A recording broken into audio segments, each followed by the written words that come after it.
Thank you for joining For Our Special Kids, where we openly and honestly discuss the magic and the mess of raising a child with special needs. We are thrilled to have you here and hope this time provides you with some wonder and wisdom. I'm your host, Jennifer Lansing. Let's get started.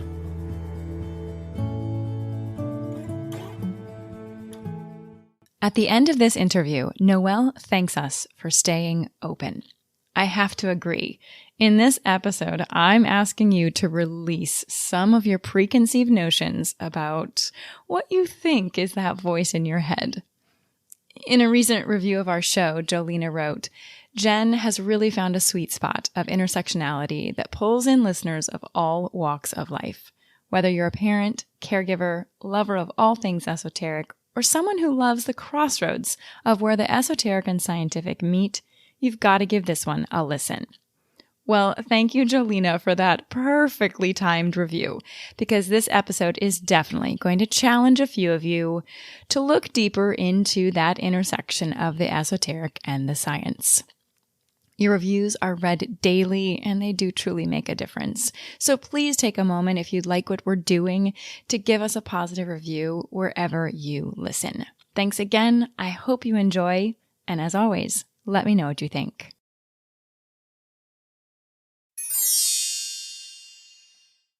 Well, I am with Noelle Deane today, and let me introduce you to her. She has worked as a mental health therapist for 10 years, a clinical trainer and supervisor for 11 years. She's been working to develop a strong connection to intuition and mediumship skills for nearly 3 decades.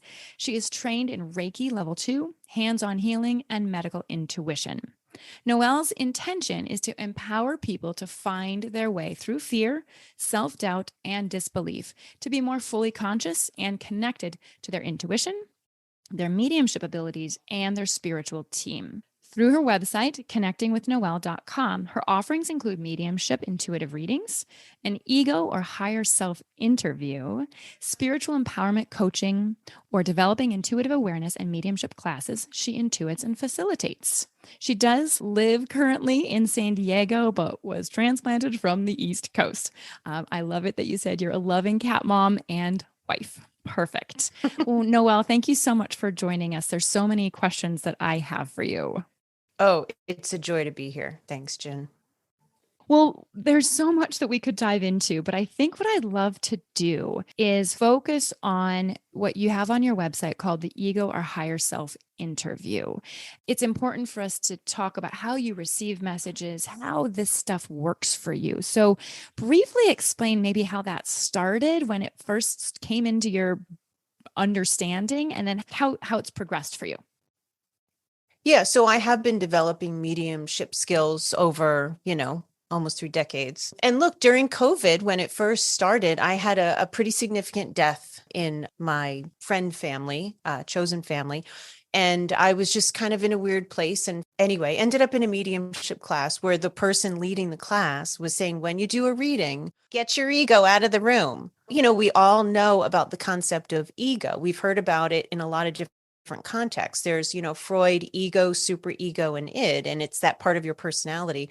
I've heard about it in a lot of spiritual contexts, and maybe it's just me, but I actually found it very confusing because it felt to me like there's this outside force kind of trying to get me, trying to sabotage me. People would talk about, watch out, that's the ego. That's not my ego, the ego. And it sounded kind of like I've got enough trouble dealing with the crap in my own head. Now I have to deal with somebody trying to get me to be more selfish or self-focused or whatever. So when I heard this about the readings, I was like, you out. And the more I was like, you out, I was getting these kind of stronger visuals. So I get this visual of like this girl walking like fine, walking into this room next door. And I'm like, she's playing jacks. I'm watching her play jacks. Stay out of my reading. And somebody had said, gosh, you've got this really strong sense of who your ego is. And I was like, oh, that's true. Can we talk? And we had a conversation and I interviewed my ego. So you said, hey, can we talk to your ego? Very cool. Did. What happened? I actually have a little typed up version over here. This happened January 19th of 2021. So it wasn't that long ago. So, she told me that her name was Sapphire. which I love. She had her needs. I mean, I try to intuit everything when I'm doing any kind of reading, and I certainly did with this one. So I intuited the questions to ask her. I asked her what her needs were, what was like the shame spiral trigger, because, we all have the go around and around and around in our head, what she liked doing, what would help her feel nurtured, how can we create partnership? When we started out, I was treating her like a little kid because she looked like one. And, oh, ego, you dangerous thing that's, I have to manage. I was like, you get out. You're interfering. You're messing things up for me. I mean, I really saw her as like, she's the problem. And I feel like that is the understanding of ego. My experience with ego. So I met my ego, and how I knew I wasn't making it up, first of all, and how I knew she was different than what I expected was when I asked, how can we have better partnership? And she said, we could be kind to each other. And when I heard that, I was like, oh, that is not me. I wouldn't have even thought that ever. And then when I offered, after she said that, I was kind of stunned. I'm still a little bit like very moved by that. And then after that, like the whole tone, my tone for sure, really changed. And I was trying to appeal to her egoicness. And then she was like, no, I'm okay. You mentioned earlier that the ego is the person that gives you the doubt, that gives Mm, you the um, mm. earthliness, which when you're trying to connect with the ethereal, or however you describe that, I think of ego as that person that here's still lingering on earth saying, oh, Jen, you're not talking to anyone real. Oh, Jen, you are making this up. Oh, Jen, you poor thing. You think you're da da da, right? And so for me to say, Yeah. sweet pea, when I'm doing a reading, you gotta, which by the way, I don't think any of the listeners know that I do readings. So funny. Okay, hello, I do readings. uh, but so I'll ask her to step outside and onto the beautiful deck and look at the lake for a while. Like, Mm. but you're absolutely correct. The first time I talked with you, you completely shifted my concept of ego. And I want to go back to something that we've talked about before, which is when Oprah Winfrey really brought forward Eckhart Tolle's work, Mhm. The New Earth, all of those books. He, for me, really made the ego horrible. Yeah. I mean, just it just didn't feel good. So I love it that you said, no, we can be partners with our ego because the ego is just a part of ourselves, if I'm understanding that correctly. I love what you're saying. So first, I just want to acknowledge you for having any interaction with your ego in a loving manner. Calling your ego sweet pea is very different than out, you get out of the room. I'm So not sure even, I always say sweet pea, well, but that's okay. that's good for me to remember that in the future. But look, here's a very, I think, helpful distinction. So let's say there's me, Noelle, and then there's Sapphire, my ego. There are plenty of times when Noelle can be very egoic. I'm squashing myself. I'm lifting myself up, wanting to feel better than somebody else because I'm feeling crappy about something. Right. So I can be egoic. My ego could be egoic. She could get on a whole rant about something. And I'm like, what are you doing? Like, knock it off, please. You're driving me crazy. So she can be egoic too, but neither of us are just naturally always egoic. I've actually met some extremely non-egoic egos. They got a little offended when I even tried to compliment them for not being egoic, because that was egoic of me to even say it. So that is the difference. So I can't say what Eckhart Tolle is talking about, but I think most people's understandings of ego is us, or maybe our ego, but being egoic. Mm-hmm. And egoic that's a whole other imbalanced way of being. Like when I'm worried about making money, or I'm worried about whatever, and I have those thoughts that go around and around. And trust me, there are plenty, I can see Sapphire, I can see her. She's got her little room, she's got a little twin bed. And often when I check in, when I've got like the broken record going about anything, my first thought for a long time was, what is she? Oh, that's not her. I'm like, oh no, is that me? Damn it. I have to work on, just like all of us, when we want to change our belief system or our thoughts, we have to work on it. It'd be nice to point to somebody else like, you get your act together, sister. I don't want to listen to this, but it's us. There's only one time when I heard all the crap in my head that I hear complaining about somebody that I was angry at, and it was her. And she said she was bored. And I was like, please go do something. That's the only time it was her. Otherwise, it's always me. And now I'm starting to ask her more for help to please help me stop doing that.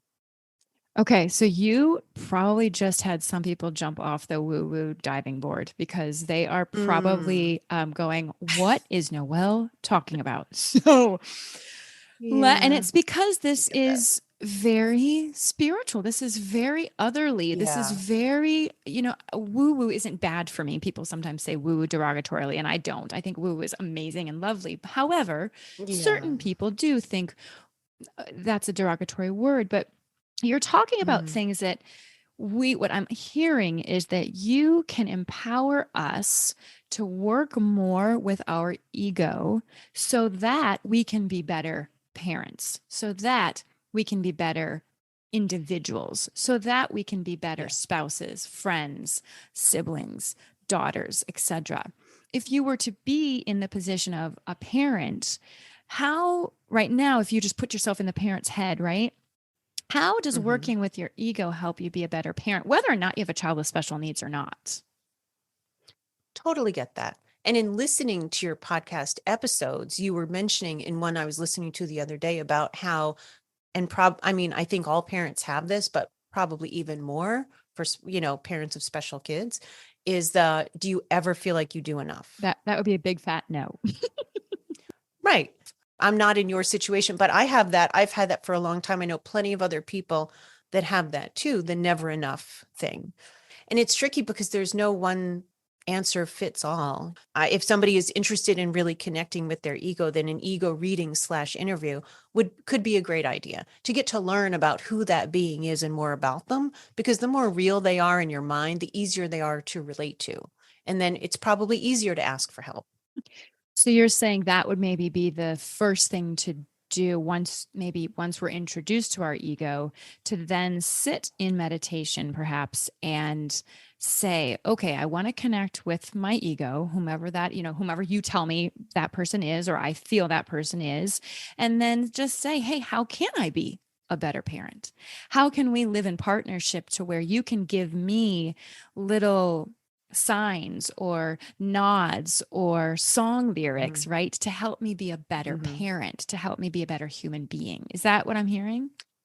Yeah, I mean, I also offer spiritual empowerment coaching for people who, I mean, not everybody wants to be a medium, but they might want to be able to be connected more immediately. And I call that immediumship, sort of immediate mediumship, because you just need it for certain purposes. Yeah, if I just wanted to focus on, let's say, my ego, because I can't make it stop doing all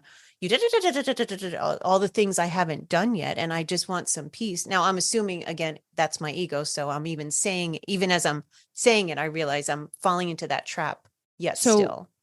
just to provide clarity, the gibber jabbery that I hear in my head, whether it's Hmm. when I just slow down or even while I'm talking to you, right? We're always having that voice talking to us. Are you doing this right? Are you asking the right questions? Is this going in the right Right. direction? Right? All that chit chatter that we have trouble Hmm. stopping. That, Yeah. what you're saying, is not the ego. I think most often it's just us.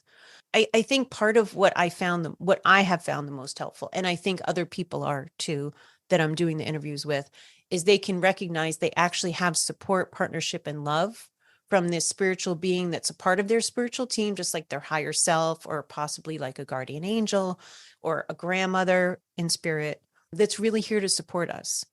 So you say the ego is different than your higher self. Mhm. Tell me about that. The focus was connect with my higher self to connect with my client's higher self to get information.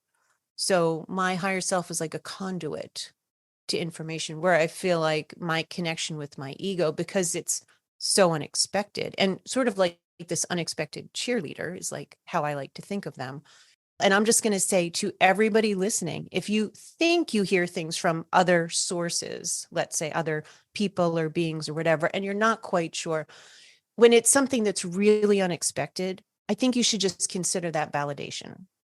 just to kind of bring it back to the parents that are listening or the caregivers that are listening, because I'm not sure we really answered the question of how, outside of asking for help Yeah. to be a better individual, could my ego assist me in connecting more fully with Teal? And if so, how? Is that too personal of a Gotcha. question for me?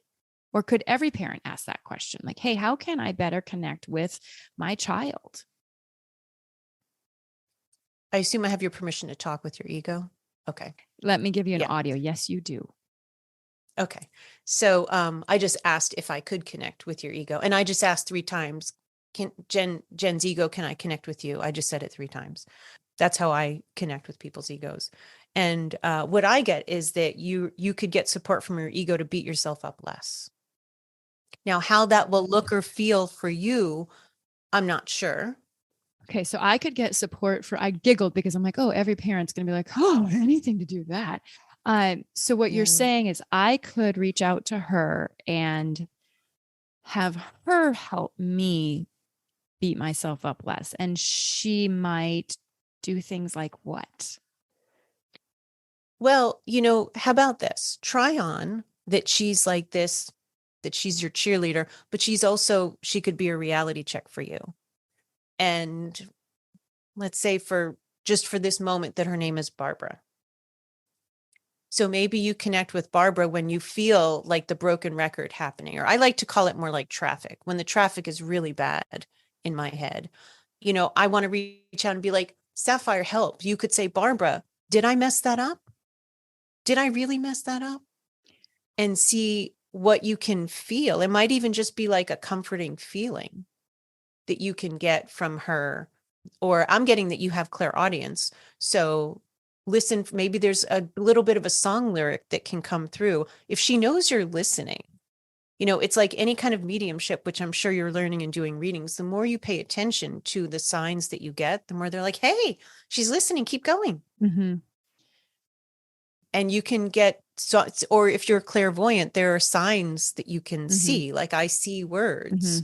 So when I'm feeling insecure about something, I noticed recently, I see a little "you are enough" in all lowercase, which really touches my heart. And that's my ego's way of supporting me when I start to feel that way. So you could develop it. And in an ego interview, you would kind of negotiate those things, like calling Mm-hmm. cards. Like, how do I know it's Right. you? How can I feel you? It might be energy in a certain part of your body, like the top of your left hand, as an example, and then work out how you can have signs. And you can ask now, being a more conscious, connected person, hey, you know what you could really help me with? Mm-hmm.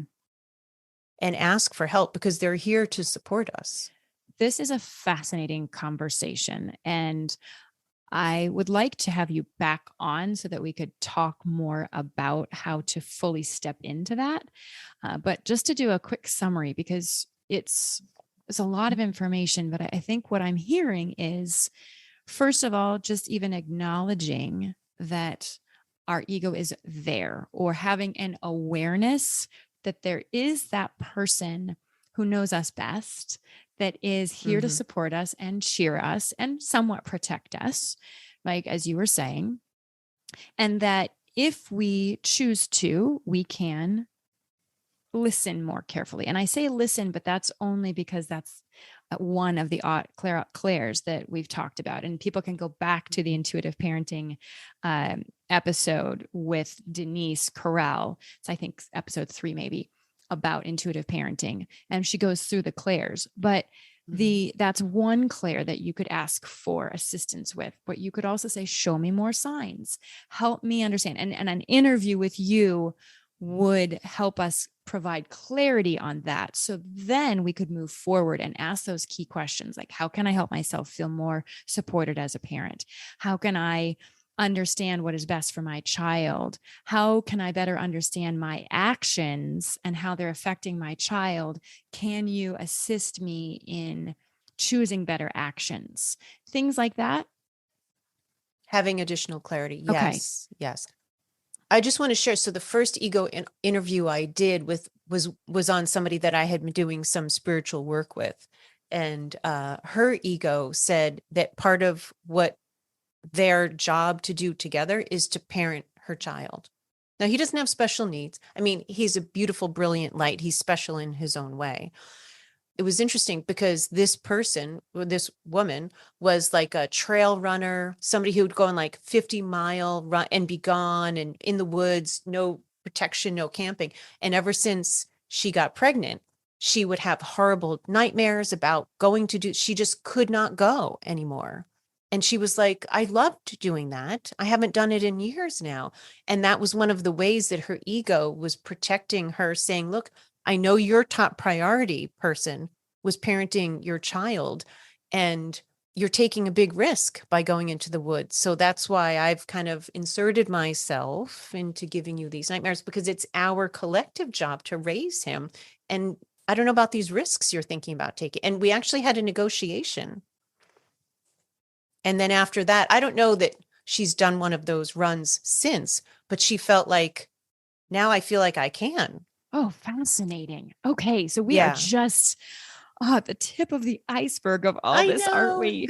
Okay. Well, I am just, my brain is just exploding because there are so many things. I mean, you talked about, wow, just huge. My takeaway is just simply going to be, how can I just better connect? And I might just have to book a higher interview with you, a higher ego interview. An ego interview. With you. Yes.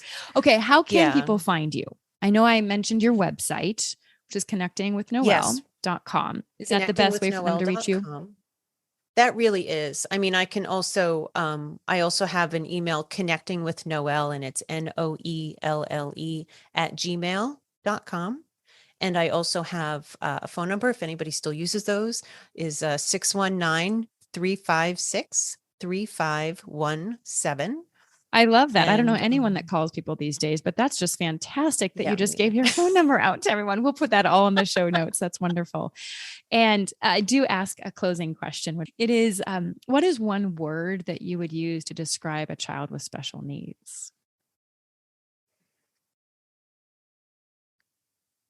the word coming to mind is Yeah. magical. I love how you were I mean, checking in. You were checking in with all of your people, weren't yeah. you? That's what that pause was. Yeah, when listening to you and your podcast and imagining the people that you're talking with and hearing like you're leading the way for people to be these more conscious parents in this so different kind of way, and that you have a child that inspired you to do that, and assuming that this was an agreement the two of you came up with to develop yourself in this, or yourselves in this way. I think that's magical. I do too, actually. I think it's Yeah. pretty magical that she chose me and said, let's do this together. I think sometimes, well, I know, I was going to say, I think sometimes she calls me Sweet Pea. I think Teal is so heavily advanced and so beyond us that I do believe that there are times when she's like, I can see her right now, just her higher self putting her hand out and saying, come on, mom, we've got this. And yeah, I believe that we're all here to raise our consciousness of awareness and be better people. So thank you for just introducing a very unique concept to how we can be better parents. Thank you for having me. Thank you for listening. And thank you all for having an open mind to a different way to get support and love in your own world. Yeah. I love that. Thanks, Noelle. It's good. My pleasure. Thank you so much for joining us today. I hope you found one or two meaningful nuggets of information to make your day better. If you think there's value in what we do, please take a moment to tell another friend, family member, or a caregiver. We'd love to hear from you at forourspecialkids@gmail.com. You can send in a question, a comment, a topic that you'd like to learn more about, or if you'd like us to highlight a certain person, please send that information to us. It makes our show so much better and so much more valuable for you. Our Facebook and Instagram handle is For Our Special Kids. And finally, remember to witness the wonder and the wisdom within yourself and others. Until next time.